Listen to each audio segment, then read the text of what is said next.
மாண்புமிகு அவைத்தலைவருக்கு வணக்கம். இந்த வக்ஃப் திருத்தச் சட்ட மசோதாவை முற்றாக நான் எதிர்க்கிறேன்.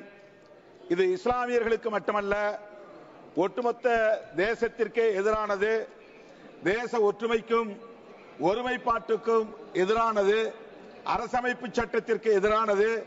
ஆகவே இந்த சட்டத்தை விடுதலை சிறுத்தைகள் கட்சியின் சார்பில் மிக வன்மையாக எதிர்க்கிறேன்.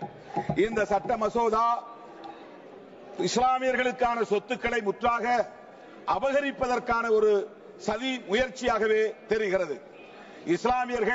இஸ்லாமியர்களின் நலன்களுக்காக உருவாக்கி கொண்ட வக்ஃப் சொத்து இஸ்லாமியர்களால் நிர்வகிக்கப்படுவதுதான் நீதியாகும்.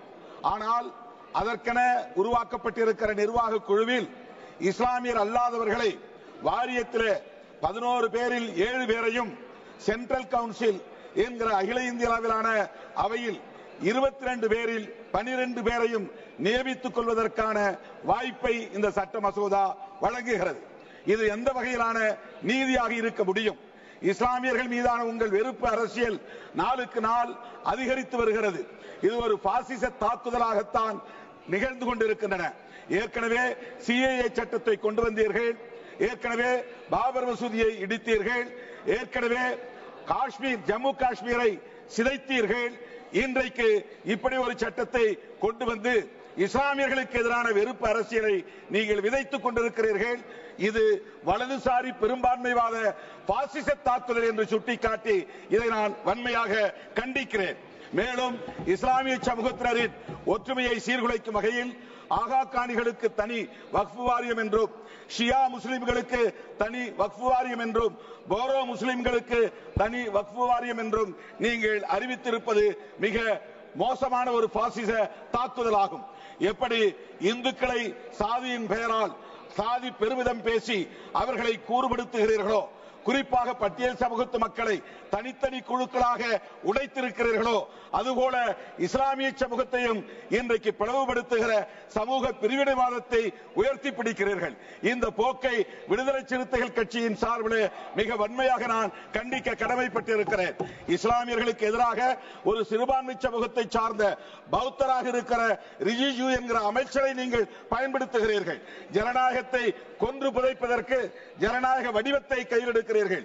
அதுபோல இஸ்லாமியர்களின் ஒற்றுமையை சீர்குலைப்பதற்கு சிறுபான்மை சமூகத்தை சார்ந்த ஒரு அமைச்சரை கொண்டு பயன்படுத்துவது வன்மையாக கண்டிக்கத்தக்கது. புத்தகயாவில் மகாபோதி கோவிலில் அப்படித்தான் புத்திஸ்ட் அல்லாதவர்களை உறுப்பினர்களாக்கி வைத்திருக்கிறார்கள். அதை எடுக்க சொல்லி பிக்குகள் தொடர்ந்து போராட்டம் நடத்திக் கொண்டிருக்கிறார்கள். ஆனால் இந்த அரசு அதை கண்டும் காணாமல் வேடிக்கை பார்த்து வருகிறது.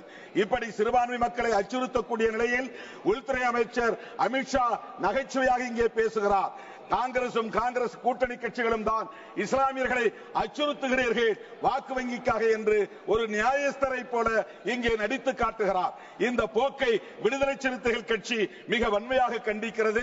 சாவர்கரின் கனவை நனவாக்குவதற்காக சாவர்கரின் தொண்டர்களாக இருக்கிற இன்றைய ஆட்சியாளர்கள் இஸ்லாமியர்களை சீர்குலைக்கிற, கிறிஸ்தவர்களை நசுக்குகிற, பௌத்தர்களை, சமணர்களை, சீக்கியர்களை அச்சுறுத்துகிற வகையில் இந்த ஆட்சியை நடத்தி கொண்டிருக்கிறார்கள். எனவே இது முற்றிலும் இந்திய ஒருமைப்பாட்டுக்கு எதிரானது, மத நல்லிணக்கத்திற்கு எதிரானது, புரட்சியாளர் அம்பேத்கர் அவர்களால் வகுத்தளிக்கப்பட்ட அரசமைப்பு சட்டத்திற்கு எதிரானது என்பதனால் இந்த சட்ட மசோதாவை நான் மிக வன்மையாக எதிர்க்கிறேன். இதை திரும்ப பெற வேண்டும் என்று வலியுறுத்தி வாய்ப்புக்கு நன்றி கூறி முடிக்கிறேன். நன்றி, வணக்கம்.